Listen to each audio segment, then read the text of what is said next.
I watched the Dolphins game, Yep. and I can't emphasize this enough. If you have a running back that has good eyes, you want to start him off tackle and tell him just run with your eyes. And that opens up the whole football field. If you run a sweep, it eliminates half the field to the running back. Okay. And so when you watch these guys run, some of them cut it back, some of them bounced it, some of them hit it straight ahead. They had so many more options to run the football, and they did it with confidence, right? Hard running. And I'm like, this is what I want to see. This is the starting point. And I tell these guys, the guys I golf with, they say the Dolphins are soft. And I'm like, listen, man, you think every single player on the Dolphins team went his whole football career without playing physical football? It's in them. It's not a surprise that now they have to play physical. They have. I think the coach put him in positions to not be physical. With basically he took a Lamborghini to a monster truck rally, right? Because when December and January hit and you needed that monster truck, you're sporting a Lamborghini You and can't have a couldn't do anything. you can't have a Lamborghini go up against Gravedigger. Right, but that's what it looks like every December and January. Am I wrong? No, it has been. That has been the case. There's no doubt about it. But I do think I agree with you. I feel like I watched that second half of the game because the first half Straight ahead. It looked like every play was tackle inside, let the running back run with his eyes. They were comfortable. They ran physical, and I'm like, good. I would say that the first half was torture to watch. Yeah, It was and they 100. tried the little It toss. wasn't just the Dolphins. It was just Every penalties. football, It was. I'm like, preseason football. oh. But then we hit a rhythm there in the second half, and we got some good football from Quinn Ewers, and we got some good running from Ollie Gordon.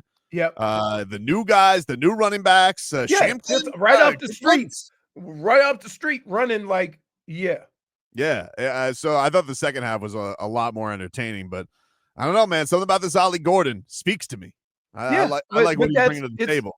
and the funny thing is that if you run those same plays with Achan, right?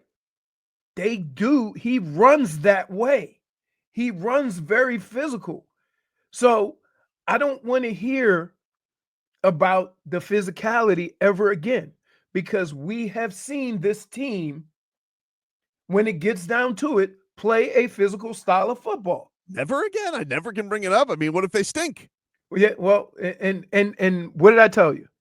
We'll know Mike McDaniel's future in the first 3 weeks of the season Pretty much. Yes, I agree with that. That's because a lot. and it has nothing to do, but for me, it has nothing to do with wins and losses. It has to do with how they play and whether it's going to be sustainable in December and January, and you'll be able to tell. Let us get to our headlines, which are brought to you by Doral Kia. Choose from over 500 new Kia miles in inventory at the Sports Sorrento and Telluride. Remember, when it comes to Kia, the great deals are at Doral Kia. As Leroy said, the Dolphins, they beat the Lions 24-17. Looked like we were almost headed for another, probably a 2-point conversion off for the win, but Right. huge play at the end with that pick. What was that, guys? Ethan Robinson was that guy's name? Or that was a hell of a pick that guy had to end the game. Yeah. Yeah, it was. It was like go gadget. He had the arm up and ended that puppy. Very, very thrilling win there for the Miami Dolphins, and they end up winning to get their and by the way, by my count, the Lions, good for you guys. You want to practice. Dolphins, that's 2 out of 3. They won the series. They took the series. Well, and here's the other part and I'm going to say this.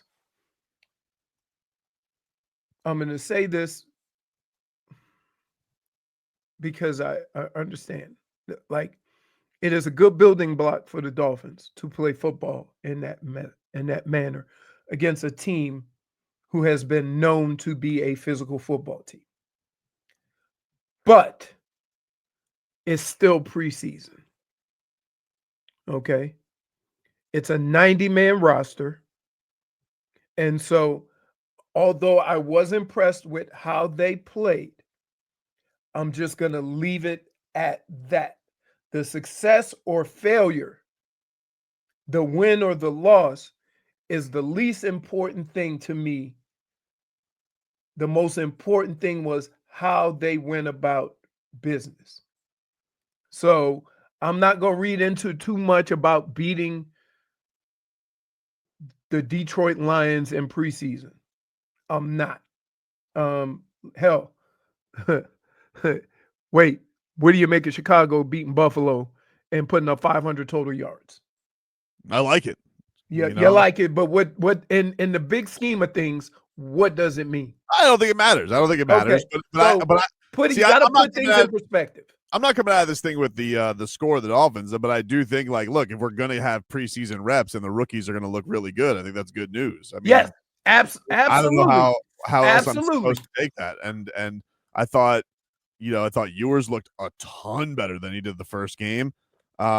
The Dolphins' defensive line, this young crop of defensive linemen that they have, All over the place. with obviously Kenny G has made an impression, but new Jordan Phillips, we like New him way Jordan better than old Phillips. Jordan Phillips. Well, New he's Jordan almost as big. New Jordan Phillips was impressive. He's all over the place, causing havoc. Zeke Biggers is causing havoc. I like Hey, this crop. how do you be a defensive lineman and your last name is Biggers? Speaking of the defensive line, we have some Dolphins news this morning, kind of. Matthew Judon is apparently visiting the Miami Dolphins. Whoa, all right. And I think people are a little confused. Now, I don't know if I'm reading too much into it, Leroy, but my first reaction when I saw this was like, is Jalen Phillips okay? Like, that was my first piece of but some are saying, maybe they're just trying to temper reps and bring in another vet. He's more of an outside linebacker. Yeah. So what it does is it gives you some flexibility. So when you look at Jalen Phillips, I don't want Jalen Phillips dropping in the coverage, but you have somebody like Judon, the vet there. You can do a lot of different things. And so I think that's why it's intriguing when you can have, your front four, depending on what you have, you can drop both of your outside guys out. There was and you can go into coverage. There was a couple of reports this morning that said that there was a deal in place barring something unforeseen. Barry Jackson says the source confirms Judon visit today, but said there is no negotiated deal agreed to orally or in writing or anything. So for just now, it's just a visit that could turn into a signing. Yeah. No, so again, it's keep doing your work, right? If there's a guy out there that you think can help your team be better, you kick the tires on it. If it's amicable and both sides are happy with, the monetary, result, then you add a veteran quality player. Simple as that. I think if most people would look at it, they'd say, like, if there's a position that didn't look like it needed any additions, it would probably be the outside linebackers. You got Chubb, you got Chop, you got JP. That's why I was like, is somebody hurt? But keep in mind, when you think of Judon, he is more along the lines of what Chubb is. Chubb can do a lot of different things. He can drop into coverage. He can rush the end. He can stuff the run, right? And when you have that flexibility at that position, whereas if you put Chop in or JP in, they're mostly going to rush the passer and stop the run. I don't want Jalen Phillips back in coverage. And so it gives you flexibility. That's all. We'll see. We'll follow it up and see if there's any news of it. Mike McDaniel is going to speak today to reporters, so we'll see what's what with there. He did reveal after the game that Zach Sealer and Devon Achane are both dealing with injuries, but should not keep them out for the regular season. They he really gave a really wonky answer on it. It sounded like we're being cautious and they'll be ready to go for the regular season. Or they just came up with a reason to sit him. I mean, because Sealer packs his lunch and comes to work every day. So if you tell me Sealer, does he have a thermos? Yeah, if you telling me Sealer is gonna take a couple of days off, I ain't mad at it. This ain't a situation where I'm worried. Zach Sealer drinks the soup right out of the thermos. Right. Achane, if he doesn't play, you know exactly what he can do. He's gotten his carries for the preseason. Remember, I told you need to get a few carries to know how to get tackled, to know how to break tackles, to know how to fall. So I'm okay with it. He got his preseason work, and you brought 2 new guys in, and you got a lot of young guys that you probably want to see them get some run. Zach Sealer puts last night's country fried steak between 2 slabs of bread, calls it lunch. He doesn't even use a Ziploc. He just throws it in the pail. Throws it in there.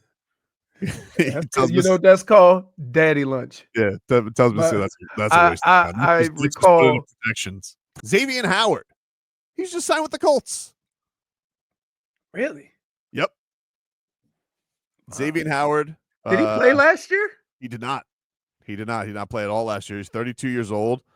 But he is signed with the Indianapolis Colts, which means week 1 revenge game for Xavien Howard. Can I just say this? Ups the stakes.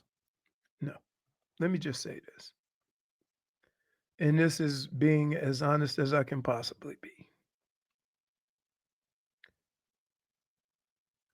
I welcome that challenge. There's a reason why he didn't play football last year. So you want to get some get back? Oh, carve him up. And you haven't played football? Mm-hmm. Yeah, I accept. Well, listen, as long as Tyreek Hill and Jalen Waddle are healthy, it's gonna be a hell of a test for him week 1. His hammies are gonna blow right the bleep up. Oh yeah, man. I know some people are probably wondering though. Like you got to imagine there are Dolphins fans who are wondering, like, hey, why couldn't we bring him back? We have a need. Why not bring him back? And here's what I would say. He's 32. He didn't play football last year. Look at how you're treating the guy who played tight end who didn't play last year. How are you going to get that cornerback up to speed? All great reasons. And also, if anybody has more knowledge on the guy and they didn't want to do that, it's the Dolphins. I would say it is the Dolphins. Now, we know things ended frosty. Remember, like, he came on Joe Rose and he was like, no, that door is closed. So maybe he didn't want to come back. I don't know. He may have been in his feelings about it too. He's like, I don't want to go back there. I'll go anywhere else, but I'm not going there. I'm trying to think if I would have gone back to Baltimore. I don't know. Like, it wasn't necessarily frosty. Like, there's no guy that I respected more than Ozzie Newsome. Ozzie would have got you back. And he was the one that told me. Would you have gone back to New Browns? Yeah. Yeah. He's like, yeah. That would have been good. We would have been terrible though. Well, I don't know what it feel like going 15-1, 12-4, and then expansion. Yep. That would have been something. All right, so there you go. Xavien Howard, if you guys are catching up with the Dolphins, it feels like there's a lot of transactions are going down after this second preseason game, Leroy. A lot of the vets ready to is this dial it up week? Like all the vets who want jobs and wanted to skip camp, they're like, oh, what do we got? 2 weeks of football?